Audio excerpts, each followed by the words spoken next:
Late हो गया वेद, अभी तक नहीं आया, फोन भी नहीं लग रहा है उसका। तारा, क्या हुआ? तुम अभी तक सोई नहीं? साहब ज्यादा का इंतजार कर रही हूँ, अभी तक नहीं आया घर पे। देखो तारा, अन्नपूर्णा जी के परिवार के साथ कितना कुछ हुआ है, उन्हीं की हेल्प कर रहा है। तो बजाज फैमिली की हेल्प करने तक ही रहता ना। सरू भी है वहां साथ में, मैंने अभी देखा टीवी चैनल पर। बार बार मना किया है, हर तरीके से समझा कर देख लिया है, लेकिन फिर भी किसी न किसी बहाने ये दोनों साथ हो ही जाते हैं। तारा, आज किसी की नहीं सुनूंगी, आज मैं इस लड़के से बात करके ही रहूंगी। तारा, इतना स्ट्रेस तुम्हारे लिए ठीक नहीं है। देखो अभी सो जाओ, जो भी बात करनी है सुबह कर लेना। चल।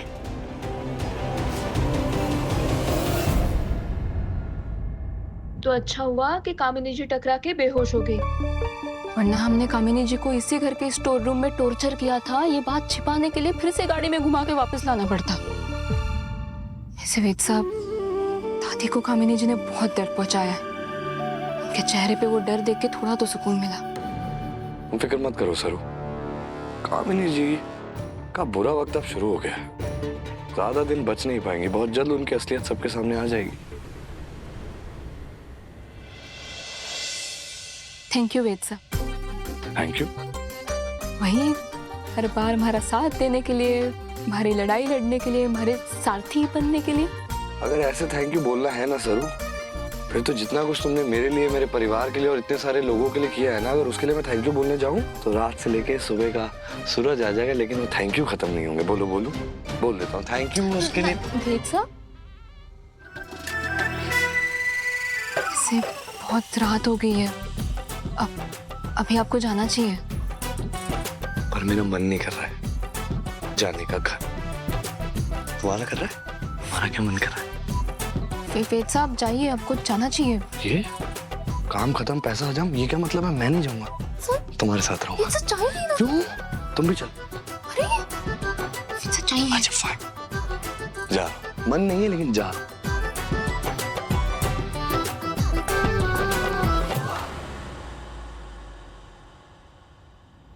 कामिनी जी कमरे में बेहोश क्यों है? मैंने अभी देखा। मैं जानती हूँ सरू, तुम्ही ने कुछ किया है ना? सरू, मैं पूछ रही थी, मैं बस तुमसे। नहीं किया होगा तुमने कुछ, मैं तो बस, मुझे लगा तो मैं बस पूछ रही थी तुमसे।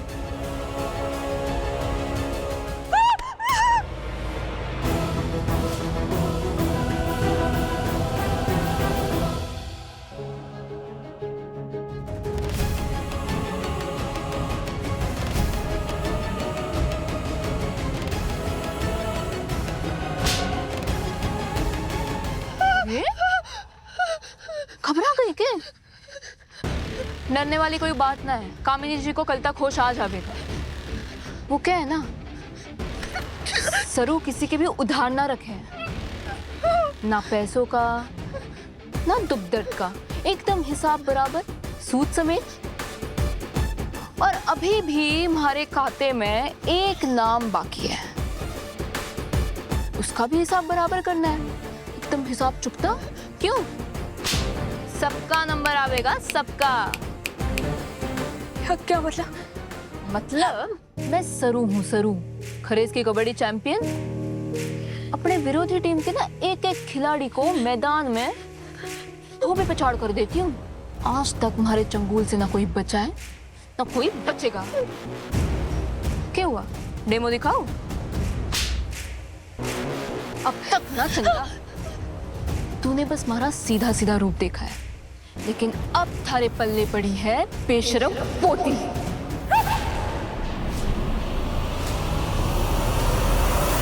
जो मारेगी 4 पर गिनेगी 1। अगर इस घर में थारा जीना दुश्वार ना कर दिया ना मैंने, तो मैं भी खरेज की सरू हूं। अरे अरे अरे, इतने में ही पसीने छूटने लगे थारे, तो फिर बचा ले अपने आप को हमारे कहर से, वरना ना इस घर में थारा सांस लेना भी दुश्वार कर दूंगी मैं। देख, थारे पास ना 2 ऑप्शंस है। पहला, एक तो तू अठे से तुरंत भाग जा। दूसरा, अभी के अभी दादी सा को सच बता दे कि तू उनके असली पोती ना है। बाकी तू तो धपोर शंख है ही, तो समझ ही जाएगी। है ना? सही दिमाग चला ही लेगी। स्मार्ट चंदा चैंपियन।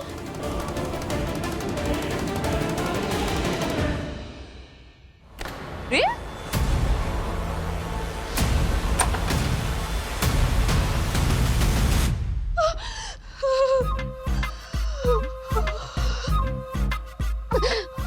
आज तक मुझे लगता था काफी बहुत सबसे डेंजर है, पर ये सुनो तो उससे भी 100 कदम आगे निकली। मैं कुछ समझ नहीं आ रहा क्या करूं। नहीं, मैं दादी को बता देती हूँ कि मैं उनकी नकली होती हूँ। पर अगर मैंने बता दिया तो कामिनी वो मुझे जान से मार डाली। अगर नहीं बताया तो सरू कौन सा छोड़ देगी। यार एक तरफ कुआ कामिनी, दूसरी तरफ खाई सरू। और भगवान जी से मैं क्या करूं? मुझे बताओ, कुछ समझ नहीं आ रहा। मेरे दिमाग में जाम हो गया। बहुत डर लग रहा है। चंदा, चंदा, मैंने देखा वो सरू कैसे तुम्हें धमकी दे रही थी। मैंने देखा खुद अपनी आंखों से। फिक्र है मुझे तुम्हारी चंदा, इसलिए आया तुम्हें बताने की वो सरू ना, वो सन की खोपड़ी है। उसके गांव खरीस में भी लोग बोलते थे, यहाँ किसी को मालूम नहीं है। हाँ, पागल है वो।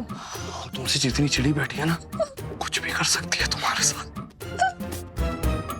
सरू ने तो ना सिट्टी-पिट्टी कोई कर रखी है। मुझे कुछ समझ नहीं आ रहा है। मैं क्या करूं? अंडरग्राउंड हो जाओ।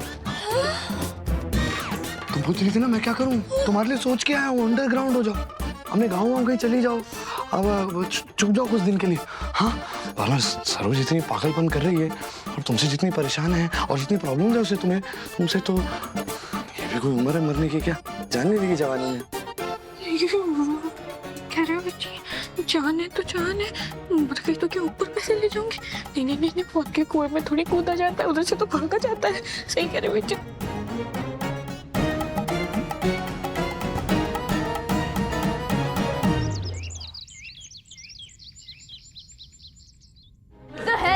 पार्वती, प्रिंस, दिनेश, कहाँ है सब? मेरा एवोकाडो टोस्ट और स्मूदी कहाँ है? कोई सुन रहा है मेरी आवाज? Where is everyone? मैं भी तो यही सोच रही हूँ। सुबह से मुझे भी चाय नाश्ता कुछ नहीं मिला। पता नहीं कहाँ चले गए ये सब। नानी, are you okay? अनिका को नहीं बता सकती कल रात क्या हुआ। हंसेगी मुझ पे। पता नहीं क्यों लग रहा है सरू का हाथ ना हो इस सब के पीछे। कामिनी कसम, छोड़ूंगी नहीं उसे। नानी, आप इतनी ऑफ क्यों लग रही हैं? आपको चोट कैसे लगी? बताती हूँ। पहले ये बताओ कि कल रात सरू कहाँ थी? नानी प्लीज, उस लड़की का नाम लेकर सुबह सुबह मेरा मूड स्पॉइल मत करो। मेरी ब्यूटी स्लीप भी पूरी नहीं हुई इसकी वजह से। मैंने उसे चिल्लाया भी, और उसे तो मजा आता है ना मुझे इरिटेट करने में। हमारे को पता था कामिनी जी हमारे पे शक करेगी, इसीलिए उसका मैंने ही इंतजाम कर दिया था। सिंधु घटी सभ्यता सरू, दुनिया के सबसे प्राचीन सभ्यताओं में से एक थी। गला फाड़ कर पढ़ना जिसकी जरूरी है नगर क्या? योजना बहुत उन्नत थी। सीधी सड़कें, पक्के मकान, इनकी अर्थव्यवस्था मुंह बंद करके भी पढ़ा जा सकता है। हस्तशिल्प और व्यापार पर आधारित थी। Ridiculous.